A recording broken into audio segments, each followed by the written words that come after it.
Well, there are a lot of different opinions about this subject matter, but I'm curious about yours. Are leaders made or born?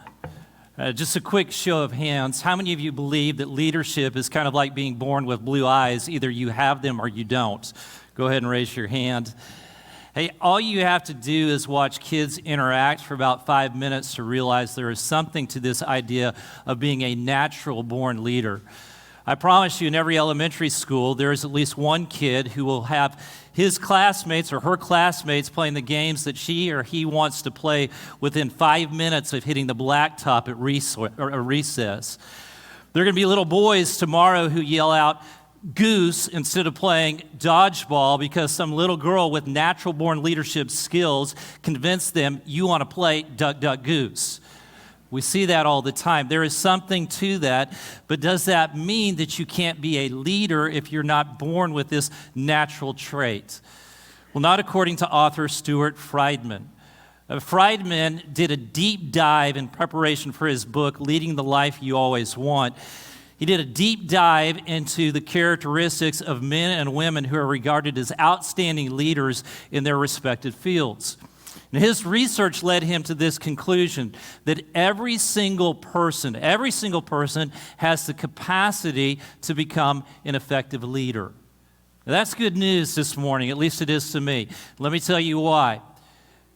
Because we seem to be in a period in our history in which there is a shortage of strong, capable leaders. Now, if we have to wait around for the next wave of great leaders to be born, we're in big trouble. We don't have time for that. The world is a mess in many ways, right?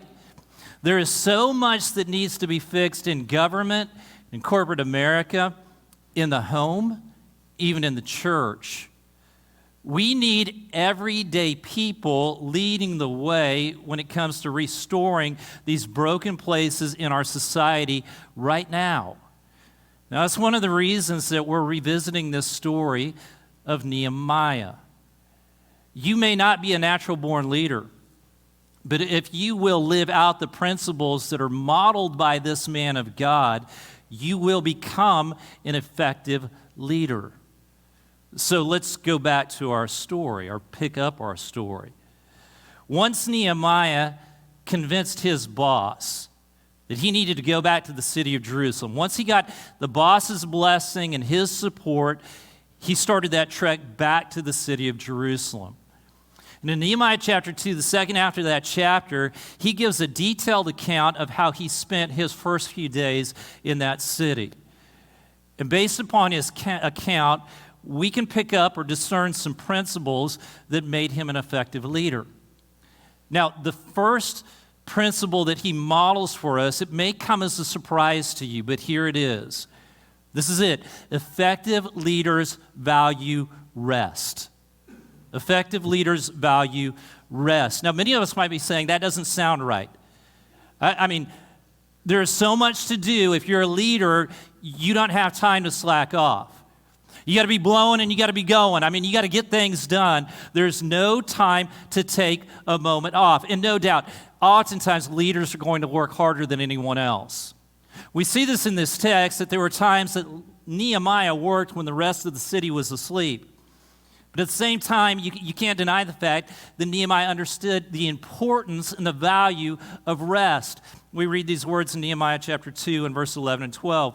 I went to Jerusalem, and after staying there 3 days, I set out during the night with a few others.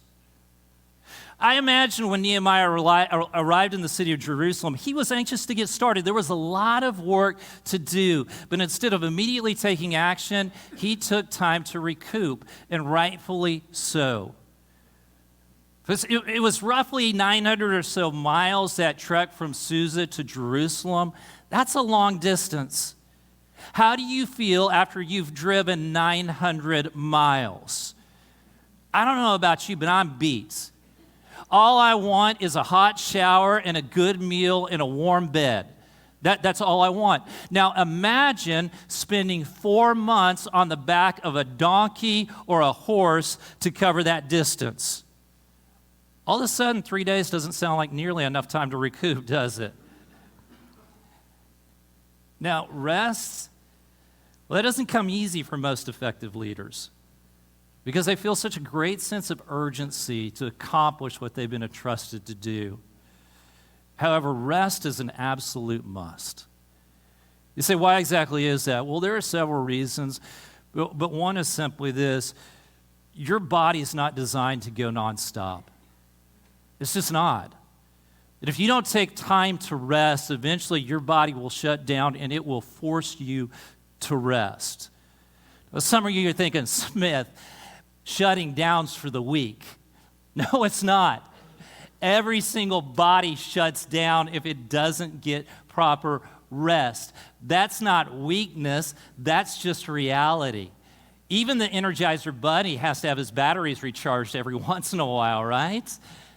Some of you, you're tired. You're great leaders, but you're tired, you're worn out. You need some rest because your body's just not going to make it. Some of you are feeling the effects of that. You hurt. You're struggling. It's because you're going nonstop. Second reason that we need to rest, God wants us to rest. He wants us to rest. God created for 6 days, and then he took a day to rest. Why is that? Is it because that poor old guy was just worn out from all that hard work? No. God never tires, does he? I think one of the reasons he did that was to model for us this principle or to living in a healthy work-rest rhythm of life. This was so important to him that he said to the Israelites, here's what I want you to do. I'm commanding you to observe a Sabbath rest. I want you to get rest. This matters to God. There's a third reason, and that's simply this. We're not very effective when we don't get enough rest. We don't function well. Now, you might be able to do all right for a period of time, but eventually exhaustion leads to careless mistakes and rash decisions and emotional responses. And those are the types of behaviors that inevitably undo a whole lot of good. So the first thing Nehemiah did as being an effective leader, he just got some rest. But after taking a few days to recoup and recover, Nehemiah got busy. What did he do first? Well, he didn't do what a lot of leaders typically do today. He didn't call a press conference to make grandiose promises to the people that he desired to lead. He didn't go throughout the city of Jerusalem handing out bumper stickers that said, "Make Jerusalem great again," to put on the backside of their their donkeys, right? I suppose if you put a bumper sticker on the backside of a donkey, you'd call that a rumper sticker, not a bumper sticker. All right, that was a poor dad joke, but it made me laugh. He didn't do any of that, did he? Instead, he didn't do that because he realized the people of Jerusalem, they didn't need a slogan. They needed a plan. And so before he spoke a word about his vision for the city, Nehemiah just got an assessment of what was really going on. Nehemiah chapter 2, beginning in verse 12. I set out during the night with a few others. I had not told anyone my God put in my heart to do for Jerusalem. There were no mounts with me except the one I was riding on. By night I went out through the valley gate toward the jackal well and the dung gate, examining the walls of Jerusalem which had been broken down and its gates which had been destroyed by fire. And then I moved on toward the fountain gate and the king's pool, but there was not enough room for my mount to get through. So I went up the valley by night, examining the wall. Finally, I turned back and re-entered through the valley gate. The officials did not know where I had gone or what I was doing, because as yet I had said nothing to the Jews or the priests or the nobles or officials or any others who would be doing the work. The second leadership lesson that Nehemiah models for us is this: effective leaders do their homework. They take the time to assess the situation that is in front of them so that they can work out what needs to be done for the vision to be accomplished. Look, slogans and speeches are nice. Slogans and speeches inspire people. But for progress to be made in our families, in our communities, in our organizations, in our churches, we need a well-thought-through plan. For instance, Parents, we can get in the habit of giving a great speech to our family at times. We pull them all together and say, hey, family, we're not seeing each other enough. We're not spending enough time together. And we give this great speech, and everybody gets inspired, and nothing changes. It's just kind of the same old, except for that moment in time. Maybe to be an effective leader for your family, you need to step back and you need to assess, why is it that in our family we barely have time to say hello to each other? Maybe you need to step back and put together a plan of how you can spend more time together, even if that means simply eating dinner together around the table on real plates one night a week. You say, well, that's not much. No, it's not, but that's progress. And that's what effective leaders do. They move the ball forward 1 inch at a time. They make progress. Assess, plan, and make progress. Now, perhaps the most important leadership lesson that Nehemiah models for us is this: effective leaders inspire others to follow their lead. And really, that is the essence of leadership. You may be designated with a title as leader. You may have the title of boss or chair or manager or whatever it is, and you've got that title. But if you look behind you and nobody is following you, you're just taking a walk. Now, it may be a good walk, and it might be a walk that other people need to take, but you're not leading anyone anywhere. For you to be a leader, there have to be people who follow you. When the people of Jerusalem heard Nehemiah's plan, they started lining up behind him. We read in verse 18 these words. They replied, "Let us start rebuilding." So they began this good work. Persuading the king of Persia to overturn his previous decision that said, we're not going to rebuild the city of Jerusalem, to say, yes, it's okay, go rebuild the city of Jerusalem. Well, that was pretty remarkable. I'm impressed with that Nehemiah was able to pull that off. But what's even more impressive to me is this right here, that he's able to show up in a city, assess the situation, present a plan, and have everybody in the city say, let's do this. Hey, I'm in on this. I want to be a part of this. Most every leader can anticipate at least one or two people hearing their plan and saying, you know what? No, thank you. Not interested. You can usually anticipate at least one other person saying, you know what? We tried that before. It didn't work. You can anticipate one or two people saying, you know what? We don't really like change. Let's just leave it as it is. Or some other worn out, tired excuse for not making progress. But Nehemiah, he didn't seem to get any of that, at least from his own people, the Jewish people. The people of Jerusalem responded with an enthusiastic, let's do this. Wow. Wouldn't you love to hear that in your own family? Parents come up with a plan for the whole family, say, I'm in, let's do this. Wouldn't you love to hear that in your organization, your company, the people you lead? Wouldn't you love to hear that at church? Just everybody on board. Let's get after this. How did Nehemiah pull this off? Well, first, I think it's really important for us to recognize that God was all over this. God was the one in the midst of this, creating this. I believe that one of the reasons that everybody lined up behind Nehemiah is because of the work God had been doing on their hearts to receive him. And so we want to first give recognition to God and give him all of the glory for what took place. But at the same time, I believe there are some things that we can learn from Nehemiah's pitch to the people that he was trying to get on board with his plan. Nehemiah, first, he began by pointing out the reality of their situation. Verse 17, then I said to them, you see the trouble we are in. Jerusalem lies in ruins, and its gates have been burned with fire. Why did Nehemiah feel the need to remind the people that their city was still in ashes and rubble? I mean, they'd been living there for a while now, several years. Didn't they know that? Didn't they recognize that? Well, of course they did. And I imagine when those people first left Babylon and they went back to Jerusalem, they saw the state of their city. It was tragic, and it probably broke their heart as well. We talked about 13 years earlier that Ezra tried to rebuild the city, and it was a no-go. It got shut down, and so you still got broken down walls and burned down gates, and everybody sees them. But here's the deal. Have you ever noticed how easy it is to become just kind of comfortable with what is, just kind of accept it, even though you know it's not the way it should be, that it's still kind of messed up? Yeah. I think that's the reason Nehemiah started here. Just try to open their eyes.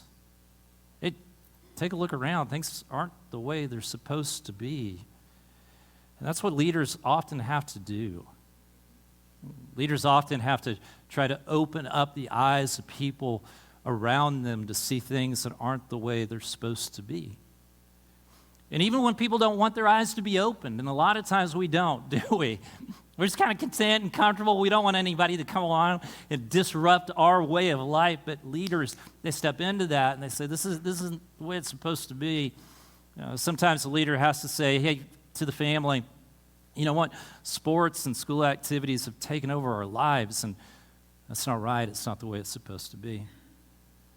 And sometimes in your companies, somebody has to step up and say, you know what? Profits have become more important than people, and that's not right. That's not the way it's supposed to be.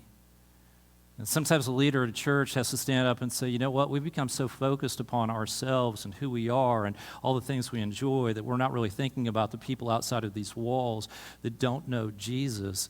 And that's not the way it's supposed to be. It's hard to do, but sometimes leaders have to try to open people's eyes because they need to be opened. The next thing Nehemiah did was he identified with the people. Notice he'd only been there for a few days, but he described their situation as a we problem, not a you problem. Verse 17, you see the trouble we are in. Nehemiah made sure that the people knew that he wasn't just some consultant sent by the king of Persia to fix this eyesore of a city that they lived in. He wanted to make sure that they knew he wasn't there just to bark out orders, but he was actually there to get his hands dirty. If the walls weren't rebuilt, if the gates weren't repaired, it wasn't just their problem, it was his problem as well. Now, people are far more likely to follow your leadership if they know you are one of them and not just somebody that's kind of removed from them. So make sure you identify with the people that you've been entrusted to lead to the best of your ability. Now, what Nehemiah did next is as important, if not more important, than anything else that he did when it came to trying to get people on board. He shared with them a compelling vision. Continuing in verse 17. Come, let us rebuild the wall of Jerusalem, and we will no longer be in disgrace. Here's what I want us to understand. Nehemiah's vision was far more than just improving homeland security. Walls and gates were important to keep the city safe, yes. But it went beyond that, way beyond that. What Nehemiah was really interested in was this: restoring Jerusalem to her rightful place among the nations. That's what he wanted for this city. In Psalm chapter 48 and verse 2, the psalmist paints a poetic picture of the role that Jerusalem was supposed to play in the world. We read these words, beautiful in its loftiness, the joy of the whole earth. Like the heights of Zaphon is Mount Zion, or Jerusalem, the city of the great king.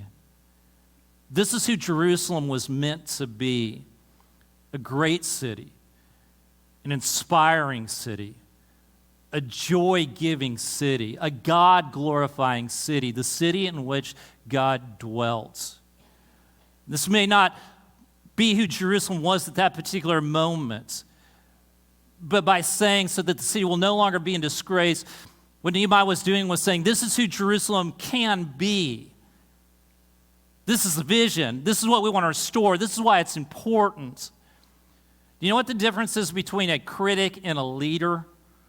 A critic is able to point out everything that's wrong. A critic's able to come in and say, oh, look around, you've got burned down gates and broken down walls. They can criticize, they point that out. They're really good at that. Leaders, Leaders have a vision for what can be. They can see what can be.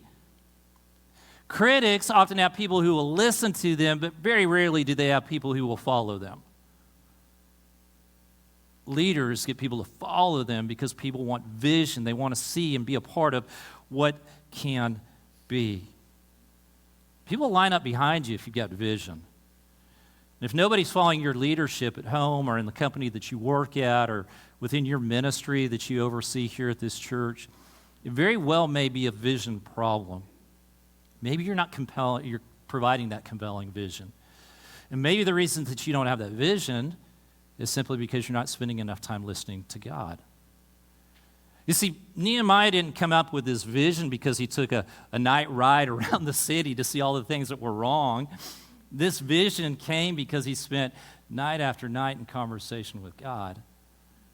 And he recognizes this in verse 12. He said, I had not told anyone what God had put on my heart to do for Jerusalem. Nehemiah's example reminds us that every great vision really should be coming from God, what he wants for us, for the people that he's entrusted us to lead. And so let's make sure that we're listening to him. Because if vision comes from any other place, more often than not, it's just our own personal desire. And so listen well to God's vision for the people that he's entrusted you to lead in the home, in your workplace, in this church.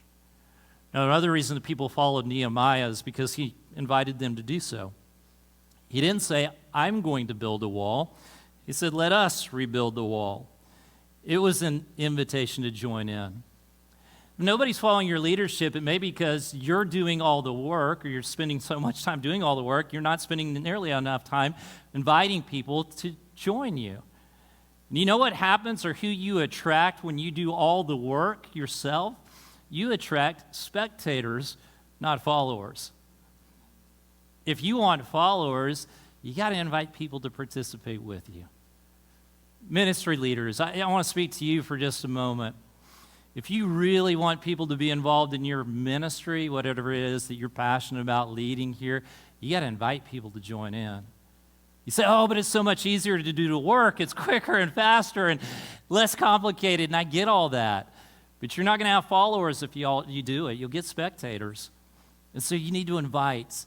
Now, let me say this. It needs to be more than an announcement in the Friday newsletter or an announcement at the end of a church service, right? That's all fine and good, and we'll do those things. But here's what great leaders do. They sit down one-on-one, they look people in the eye and say, this is why we need you to be involved in this ministry. This is how you can bless this ministry. This is how you can make a difference for the kingdom of God. Here's why we can't do it without you. They do it one-on-one.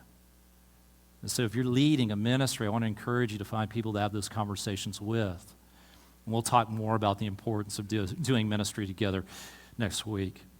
Now, the final reason the people of Jerusalem were willing to follow Nehemiah is because he gave them a reason to follow his leadership, a reason to believe in him. He says in verse 18, I also told them about the gracious hand of my God on me and what the king had said to me. When the people heard that Nehemiah had received the blessing of God and the support of the king, they knew this is a guy worth lining up behind. He's the right guy.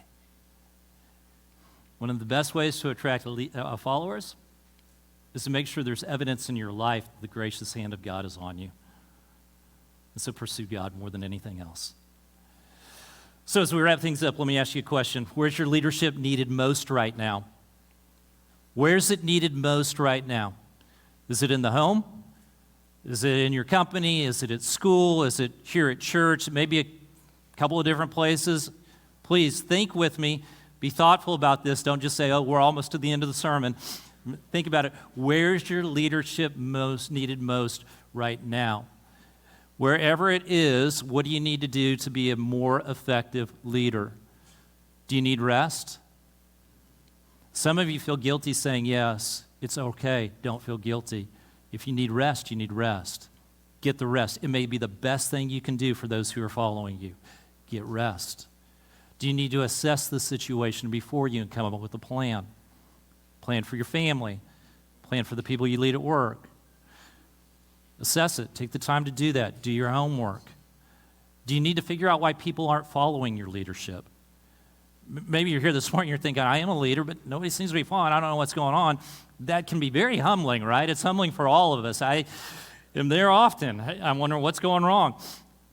Take the time. Try to figure it out. What's missing there? How can you inspire people to follow your lead? Whatever you need to do, do it. Now, you may be thinking, why? I'm not a born leader. Maybe you're not, but I want you to hear me clearly. You were born to lead.